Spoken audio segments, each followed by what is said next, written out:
Well, we're an event management company. We organise events. We primarily own all our events, and at times we manage events as well.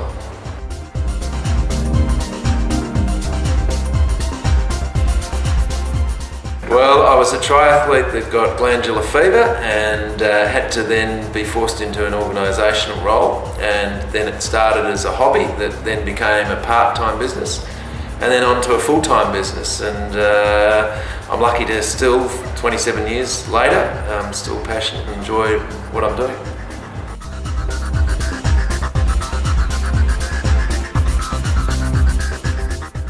There was risk, like anything, but I was sort of confident that this was a growing sport. Triathlon was the sport that we primarily focused on, and the sport was in its infancy, and I could see an opportunity where the sport was going to grow. It was a fantastic sport, and we took the opportunity and ran with it.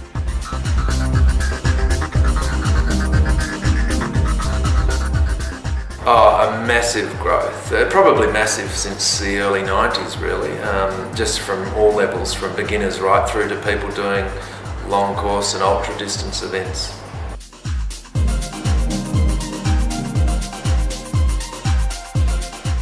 Yes, look, I think over the years we've been pretty lucky that in the 90s we got the management of what was then the favourite NLG Corporate Triathlon Series, and we took that nationally.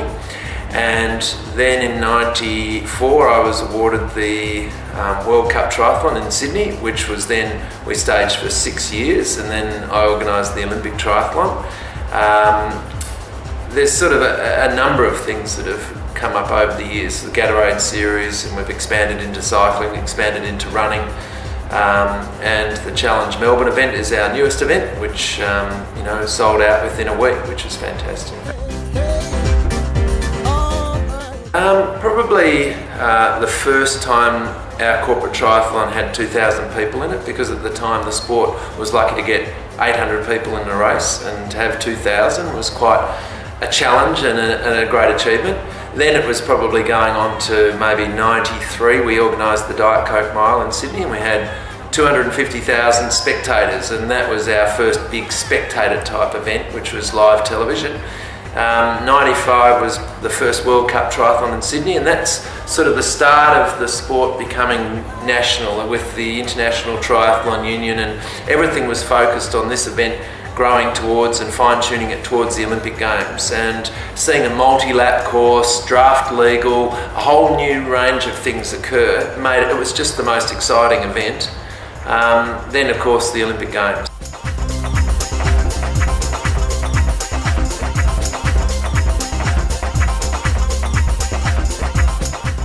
The first event of the Olympic Games, the pressure was certainly on us. It was the first time triathlon was in the Games.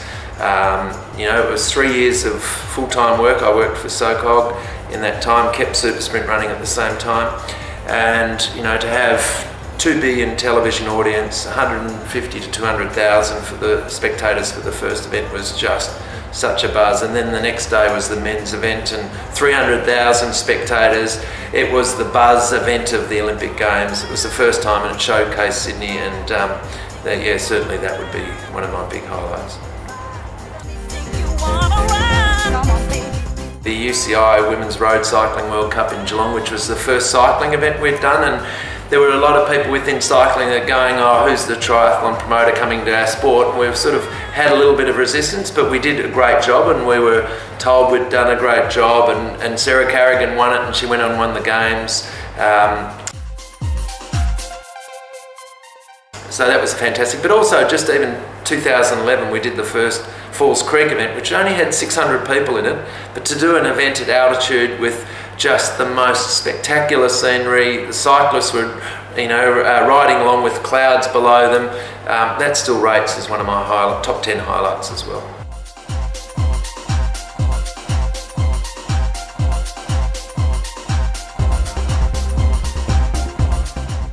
I think like any business, you've got to always look at what the market's doing, and we try to pride ourselves on being leaders in what we do, and we were the first to ever have an online entry system, a whole range of things. We try to be the innovators, and you have to be looking at what the market's doing and trying to set new benchmark standards, learn from overseas what other events are doing. Always be changing your product. You can't remain the same, otherwise people will be bored. Your numbers will be plateau, and then you'll probably go backwards. So you've got to keep reinventing and bringing new products into the market.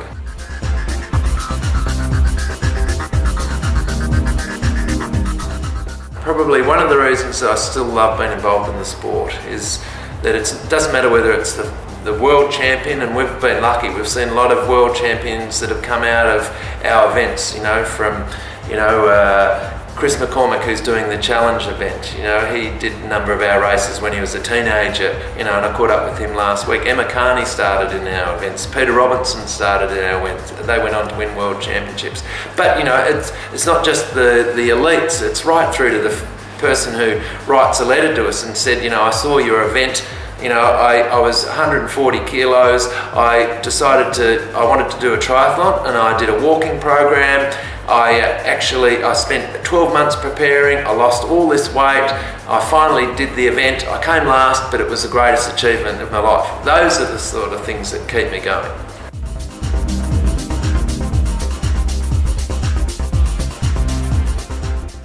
Oh, I'd say the first ones are probably weather, because we're an outdoor environment, and you can't control the weather. And we've had one event in the early 90s in Sydney that it rained on the Saturday morning and never stopped the whole time. It just was torrential rain. Then it came to Sunday morning, the lifesavers said there's floods, you can't swim in the floods. The police said it's too windy and wet on the roads, you can't have your cycle leg, but you could have a run leg. So, all of a sudden you've only got a run leg, a run event rather than a triathlon. Or, over the last few years we've had a number of swim cancelled because of the water pollution and high rainfall in the days leading up to the event. Or there's been, a lightning prior and you've got to delay the start or whatever it is. Outside our control, we've had, in the early 90s, we've had a farmer that led all the sheep onto the road, and our cycle course was heading towards all the sheep, and we had to actually change the course during the event, which was a real challenge. We've had one year also, the police were chasing a car along Beach Road, and we had to delay the start of the race because the car went actually through our water-filled barriers and onto our course. So that was lucky. We had a hot air balloon also land on one of our courses. So there's been some oh shit moments, that's for sure. I think, look, we've learnt from over the years, we've always put the athlete first and made sure we put on a really high quality event, and then success has generally followed us. You've got to look after the athlete, you've got to provide value in what you do. And I put myself in their position. I hate queuing for anything. So we don't have queues at registration. We make sure that everything's very clear, the information we provide, the whole event experience, from when they first look at our website to they look at our website post-event or live results on the day of the event. So it's about giving the customer a great experience and what you'd expect yourself.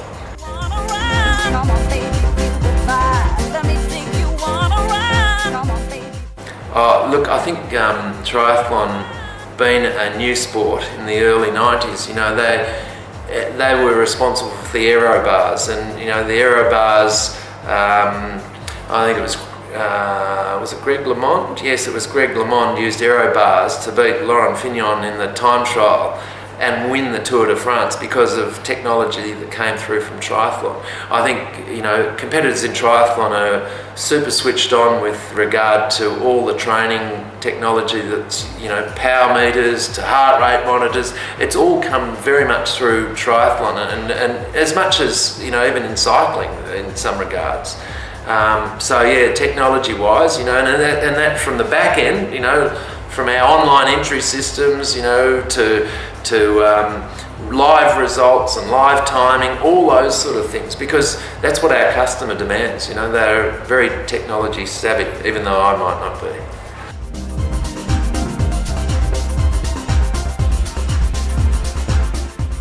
for the Olympic Games, shutting down Sydney and, you know, those types of things. Or, you know, the first time we ever ran the inaugural run for kids, you know, shutting down half of Melbourne and having, you know, the Premier at the time, Jeff Kennett, who couldn't get to his beloved Hawthorn game, you know, complaining on radio. You know, there's a lot of logistics involved in anything with events, and particularly when, you know, unlike other events where you've got a stadium and a controlled environment, triathlon generally fits in with the community, and so that means you're affecting residents, you're affecting businesses, and you need to work with those stakeholders to ensure that, you know, that you work successfully together and that you have your event year after year. Well, we're continually looking at how we improve our things, and at the moment we're doing a lot with our websites and the way our websites, we're producing some new websites. We've got the new Challenge Melbourne event. We've got a new series called the Neon Run, which will be staged nationally, which is more or less like a nighttime colour run, and it features, it's not competitive, it's a new market that we're after, is people that perhaps just sit at home or sit at their desks and don't really do any activity but want a fun experience. So it's not a timed event, it's a 5K event where it's amazing lighting effects throughout the whole course and like a party concert at the finish.